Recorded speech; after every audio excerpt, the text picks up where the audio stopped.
कि आओ पैदल विधानसभा चलें। ये हरियाणा के इतिहास में पहली बार जो हरियाणा का किसान है वो विधानसभा पैदल जा रहा है। आप देख,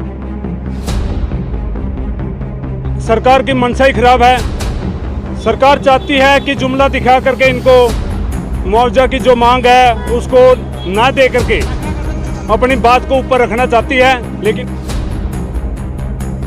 जो खट्टर सरकार है वो सोई हुई है, उसे जगाने के लिए विधानसभा जा रहे हैं। जो स्थानीय प्रशासन है वो किसानों की बात नहीं सुन रहा। सरकार किसानों से बात करना नहीं चाह रही।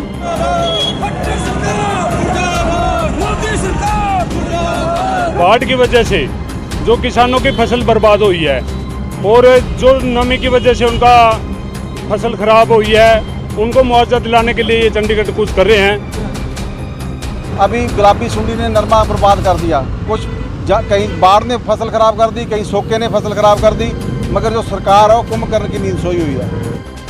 फतेहाबाद से शुरू हुआ 26 तारीख को, फतेहाबाद पक्का मोर्चा से शुरू हुआ है और 2 तारीख को विधानसभा का घेराव करेंगे। सरकारों की लड़ाई को तेज करने के लिए आओ मैदान में, सड़क पर चलेंगे, इस सरकार को घेरने का काम करेंगे। मनदीप सिंह नथवान है और मैं पगड़ी संभाल जट्टा किसान संघर्ष समिति हरियाणा का प्रदेश का अध्यक्ष हूँ। इस यात्रा का और पूरे कारणों का उद्देश्य क्या है? ये यात्रा हमने 26 सितंबर से फतेहाबाद पक्का मोर्चे से शुरू किया है, क्योंकि पिछले 117 दिन पक्का मोर्चा हमने हिसार के अंदर लगाया, दिन रात किसान डटे रहे और 50 दिन के लगभग होने को है जहाँ फतेहाबाद के अंदर मोर्चा लगा। जो स्थानीय प्रशासन है वो किसानों की बात नहीं सुन रहा। सरकार किसानों से बात करना नहीं चाह रही, तो उसमें बड़े इशू हैं जिसमें बाढ़ से तबाही हुई है, उसका मुआवजा नहीं दिया जा रहा। बीमा कंपनियां हैं जो वो लगातार ठगी कर रही है किसान के साथ, प्रीमियम तो काट लेती है, मगर जब वो क्लेम देने की बारी आती है तो ऐसी शर्तें हैं जो जिससे किसान को क्लेम नहीं मिलता। सेम से इलाका ख़राब हो रहा है, कुछ इलाका हरियाणा का। अभी गुलाबी सुंडी ने नरमा बर्बाद कर दिया, कुछ कहीं बाढ़ ने फसल ख़राब कर दी, कहीं सोके ने फसल ख़राब कर दी, मगर जो सरकार है वो कुंभकर्ण की नींद सोई हुई है। मुख्यमंत्री के साथ हमारी मीटिंग हुई थी जिसमें जुमला मालकाना ज़मीनों के हक देने की बात कही थी, मगर अभी तक वो कानून पास नहीं किया जा रहा।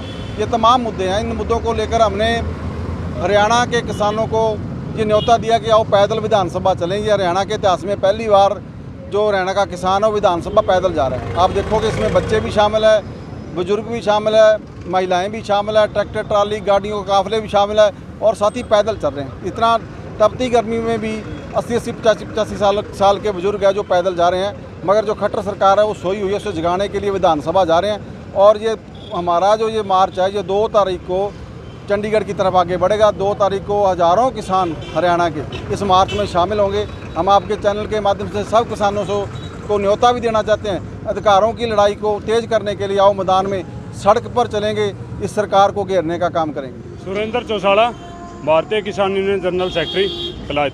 यात्रा का उद्देश्य, यात्रा का क्या उद्देश्य है? यात्रा का उद्देश्य देखिए, जो बाढ़ की वजह से जो किसानों की फसल बर्बाद हुई है और जो नमी की वजह से उनका फसल खराब हुई है, उनको मुआवजा दिलाने के लिए ये चंडीगढ़ कूच कर रहे हैं।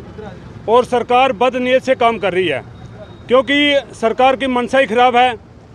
सरकार चाहती है कि जुमला दिखा करके इनको मुआवजा की जो मांग है उसको ना दे करके अपनी बात को ऊपर रखना चाहती है, लेकिन किसान परेशान है, इसको मुआवजा चाहिए है, मजबूरी है। और कोई भी लड़ाई हो किसानों की, निरंतर लड़ाई हम तभी लड़ सकते हैं जब हमारा संगठन मजबूत हो और जब हमें संघर्ष करना पड़ता है और साथ में एक हमारा जो हौसला है वो साथ में होना चाहिए, तब जाके हम लड़ाई निरंतर लड़ सकते हैं। पैदल मार्च चलने का क्या उद्देश्य है? पैदल का क्या? पैदल मार्च चलने का कोई ज़रूरी नहीं था, मजबूरी है। सरकार को जगाने के लिए पैदल मार्च निकाला है और ये गले की फांस बन के बैठेंगे वहाँ जब तक हमारे किसानों को मुआवजा नहीं दिया जाएगा। कहाँ से शुरू हुआ है, कहाँ खत्म हुआ है? ये फतेहाबाद से शुरू हुआ 26 तारीख को, फतेहाबाद पक्का मोर्चा से शुरू हुआ है और 2 तारीख को विधानसभा का घेराव करेंगे।